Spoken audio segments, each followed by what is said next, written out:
Thank you very much, everyone. So as both Neil and I stand between yourselves and either a beer or more shopping or a Thai massage, we'll try and make this last little session of a very interesting day a little bit fun for you. I was actually talking to Oscar at one of the breaks and noted that it was about 20 years ago that I presented at the then AdPi conference. So, and I did ask him why it took 20 years for me to actually get an invite back. So we'll have to see, but I do see some familiar faces. I think it was Penang, Malaysia, James, as we think back all those years when I first presented. So today what we're going to talk about is local services in a global marketplace. And I'm going to start to explain a little bit about what UBL, Universal Business Listings, does. It is something that is not overly common right now in here in Asia. It is something that has been around since about 2007 in the US, which is when Doyle Bryant, our CEO, founded the company. In Europe, it's starting to take off. But you've heard earlier today all about the AdWords, and you've heard about the various products. We deal with the organic bit, okay? So you heard the guys talk about making sure you've got a number of different products and services that you're going to offer your clients. Making sure that you're dealing with the organic portion of that is extremely important. The bit that goes below those ads, okay? That's pretty critical. So UBL enables the claiming, the syndication, the monitoring and the updating of a business listing. So for those of you that have spent time on Google and Google My Business, that's what one would consider to be a claimed site. You're claiming that on behalf of the business and making sure that you're able to update that content. We also provide and push data from businesses across the web. And we do that into the local search engines, Yellow Pages. We also do it into the mobile environments. We look at those marketing platforms or vertical platforms like Yelp and TripAdvisor. Also into the social networks, which are the Facebook, Twitters of the world. We talk about the mapping portion, which was discussed earlier today. Very important to make sure that an SME's business details are within those environments. And as we talk about videos, again, making sure that rich content is also out there.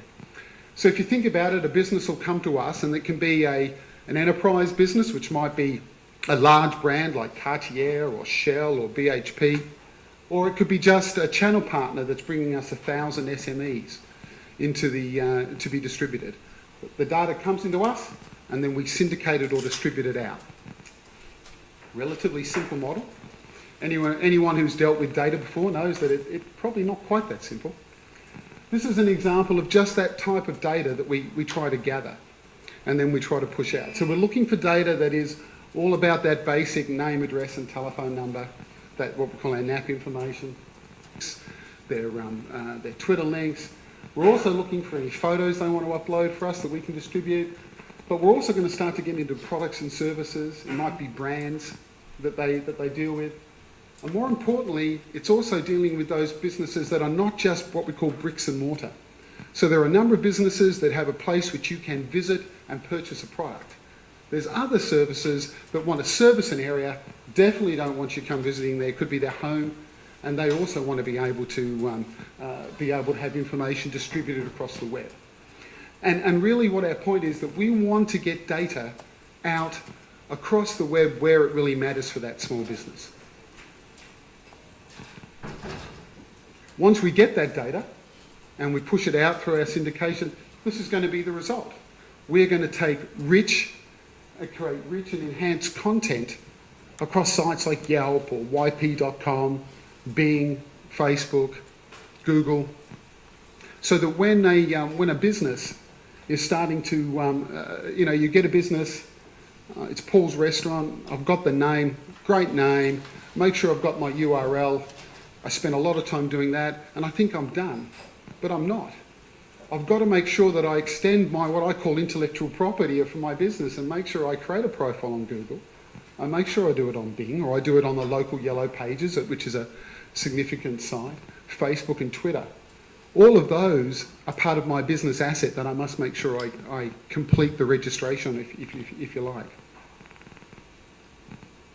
These are some of the customers that we deal with. We're quite blessed to have customers like FedEx, Wells Fargo Bank. Some of these are, well, FedEx certainly is well known, but others are more very US centric. And they come from an advertising or an agency base.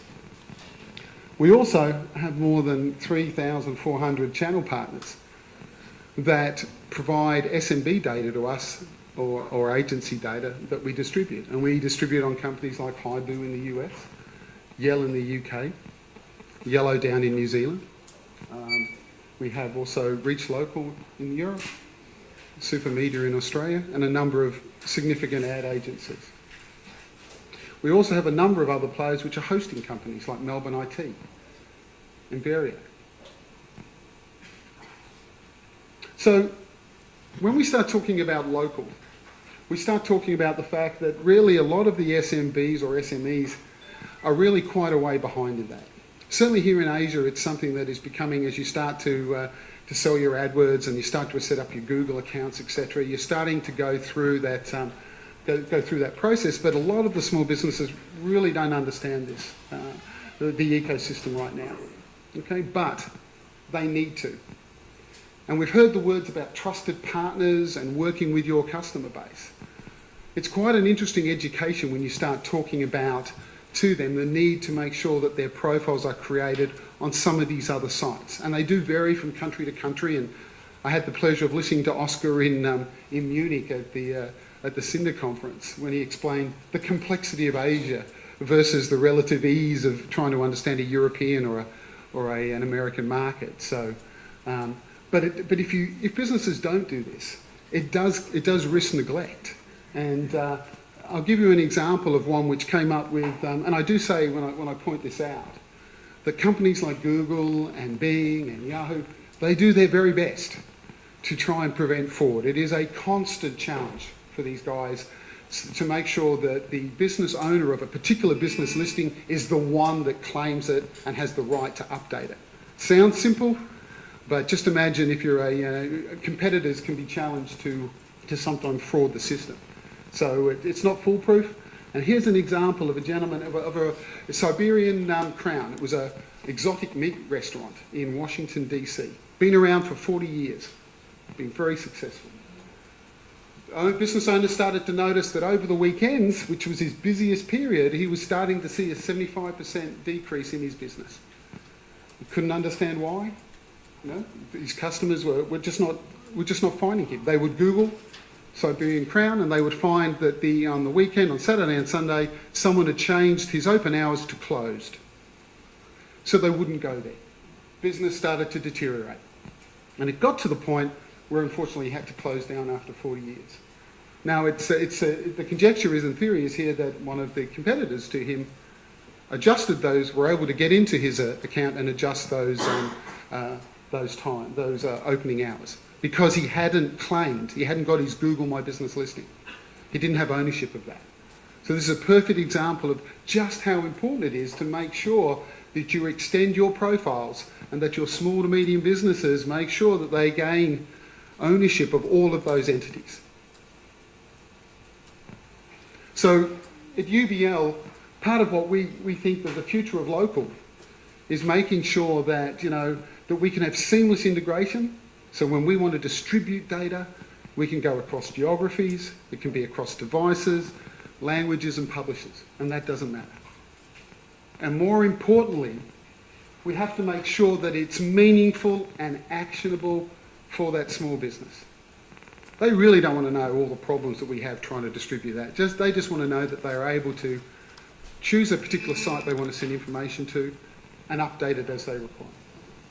More and more, when we started in 2007, it was quite okay for us to take some data, push it out to the ecosystem, and in 2 or 3 months, the data would end up at these sites, just because there wasn't a lot of integration in the marketplace from databases talking to each